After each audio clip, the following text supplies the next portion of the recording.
சக்கரை பொங்கல் செய்யலாமா? நம்ம சேனலை சப்ஸ்கிரைப் பண்ணும் அனைத்து நல்ல உள்ளங்களுக்கும், சப்ஸ்கிரைப் பண்ணிக்கிட்டு இருக்கிற உள்ளங்களுக்கும், நம்மளை ஃபாலோவர்ஸுக்கும் வணக்கம்.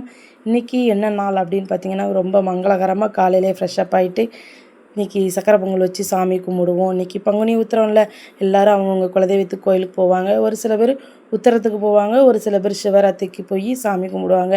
அவங்க குலதெய்வ வழிபாடு பண்ணுவாங்க. இன்றைக்கி எங்கள் கோயில் எங்கே இருக்குதுன்னு பார்த்தீங்கன்னா, தாமரகுளம் கன்னியாகுமரி சைடில் இருக்குது. ஆனால் இந்த வருஷம் எங்களால் போக முடியல.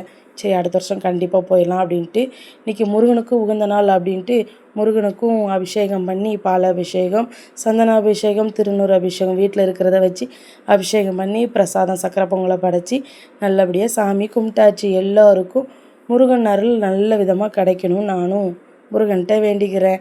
அப்புறம் குலதெய்வம் கோயில் போகாமல் இருக்கிறது கொஞ்சம் ஃபீலிங்காக தான் இருக்குது. வருஷம் போயிட்டு இந்த வருஷம் போக முடியலன்னு. சரி, இந்த வருஷம் முருகர் நம்ம குலதெய்வம் எல்லாமே நம்ம வீட்டில் வச்சு நமக்கு அருள் தருவாங்க அப்படின்னு நினச்சிட்டு சாமியும் கும்பிட்டாச்சுங்க. யாரெல்லாம் குலதெய்வம் கோயிலில் போய் நல்ல மனசார சாமி கும்பிடுங்க. அதுவும் பெண் பிள்ளைகள் கண்டிப்பாக அவங்கவுங்க தகப்பன் வீட்டு சாமி கும்பிட்றது ரொம்ப ரொம்ப நல்லதுங்க.